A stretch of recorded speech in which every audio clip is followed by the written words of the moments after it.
दोस्तों, आज की वीडियो में हम आपको बताएंगे कि एक गरीब लड़की की मालकिन के मरने के बाद उसके शौहर ने उनके सारे कपड़े गरीब लड़की को दे दिए। लड़की बहुत खुश हुई क्योंकि अमीर औरत बहुत महंगे कपड़े पहना करती थी। अब लड़की रोज मालकिन का नया सूट निकाल कर पहनती, मगर जब सुबह उठती तो उसके पूरे जिस्म में दर्द होता। तो अमीर औरत का शौहर लड़की को छुट्टी दे देता और कहता आराम करो। लड़की कोई काम ना करती और सारा दिन सोई रहती। एक दिन लड़की ने सोचा खुद के पुराने कपड़े पहनकर देखती हूँ।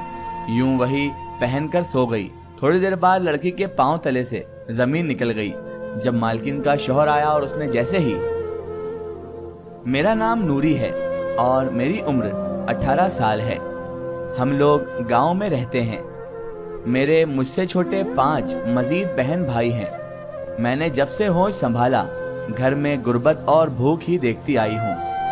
अम्मा हमेशा ही बीमार रहती थी और छोटे बहन भाइयों को संभालने के साथ साथ घर को भी बचपन से ही संभाला था मैंने। जब बहुत छोटी थी तब से ही अपने छोटे छोटे हाथों से रोटी पकाती। अम्मा चारपाई पर बैठी बताती जाती और मैं आड़ी टेढ़ी कच्ची पक्की रोटी उतारती।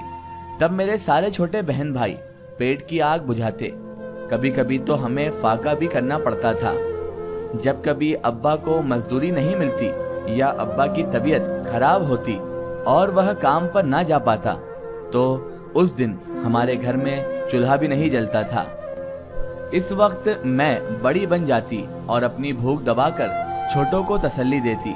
मेरे छोटे 5 भाई बहन थे, उन्हें तसल्ली देने वाला भी तो कोई चाहिए था। फिर एक दिन अब्बा ने अम्मा से कहा कि मुझे तैयार कर दे, वह मुझे शहर लेकर जा रहे हैं। ये सुनकर मैं बहुत ज्यादा खुश हुई कि मैं शहर जाऊंगी। इस वक्त मेरी उम्र 15 साल थी, जबकि मुझसे छोटी बहनें भी अब घर का काम करने लगी थी। हम गरीबों को क्या तैयार होना था। एक कुछ निस्बतन साफ जोड़ा पहनना और 2 जोड़े माँ ने पोटली में बांध दिए थे और मैं अब्बा के साथ शहर रवाना हो गई। कई घंटों के सफर के बाद जब हम सब बस से उतरे तो अब्बा ने मुझे समझाया कि वह मुझे एक अमीर घराने में बतौर मुलाजमा छोड़ने जा रहा है। अब मैंने वहां दिल लगाकर काम करना है। ये सुनकर मैं कुछ घबरा गई कि अब्बा मुझे छोड़कर चले जाएंगे क्या। हम एक बड़े से घर के दरवाजे पर रुक गए। अब्बा ने चौकीदार को कुछ कहा तो उसने दरवाजा खोल दिया और हम अंदर दाखिल हो गए। ये एक बहुत बड़ा महल जैसा घर था। ऐसा महल जो मैं अपने सपनों में देखा करती थी, ऐसा महल जो फिल्मों में दिखाया जाता है।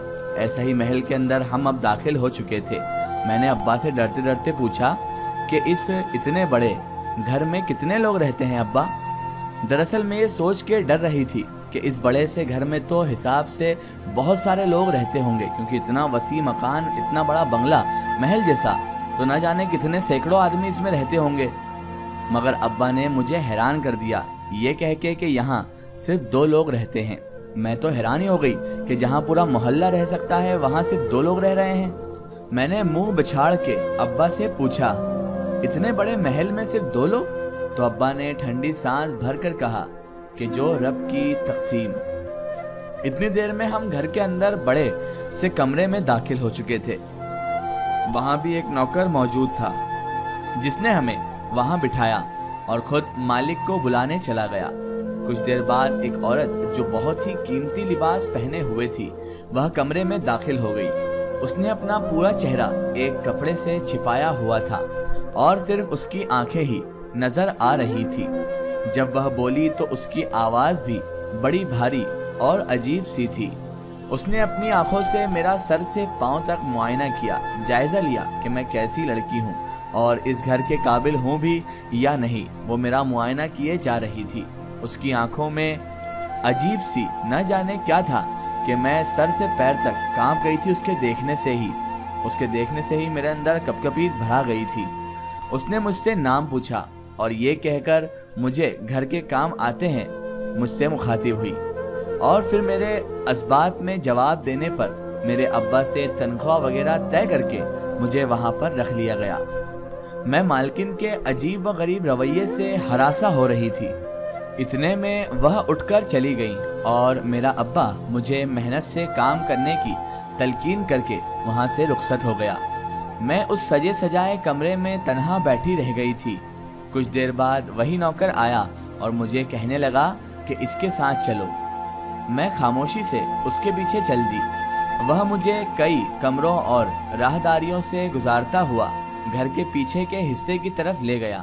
وہاں نوکروں کے لیے 2-3 الگ کمرے بنے ہوئے تھے۔ ان میں سے ایک کمرے کا دروازہ کھول کر اس نے مجھے کہا کہ اب تم یہیں پر رہو گی، نہا دھو کر اپنا حلیہ درست کر لو، پھر مالکن کے پاس لے جاؤں گا۔ میں اکیلی گھبرا رہی تھی، مگر کیا کرتی، اب ابا تو یہاں چھوڑ گئے تھے تو مجھے اس سب کا عادی ہونا ہی تھا، ان سب چیزوں کی عادت ڈالنی ہی تھی، کیونکہ عادت نہ بھی ڈالتی تو بھی مجھے رہنا تو یہی تھا، ان لوگوں کے بیچ ہی رہنا تھا، اسی لیے اب یہی میری تقدیر بن چکی تھی۔ کمرے میں ایک بستر اور الماری موجود تھی، ساتھ میں ہی ایک باتھ روم بھی بنا ہوا تھا۔ کمرے کی ایک دیوار میں بڑی سی ایک کھڑکی بھی تھی۔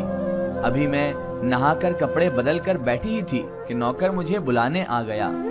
مجھے پہلے باورچی خانے لے جا کر کھانا دیا گیا، جو میرے لیے تو کسی نعمت کی طرح تھا، کیونکہ میں نے تو کہاں باسی روٹی اور سوکھی سبزی میں گزارا کیا تھا، اور آج مجھے یہ تر کھانا مل رہا تھا جو بہت ہی لذیذ تھا۔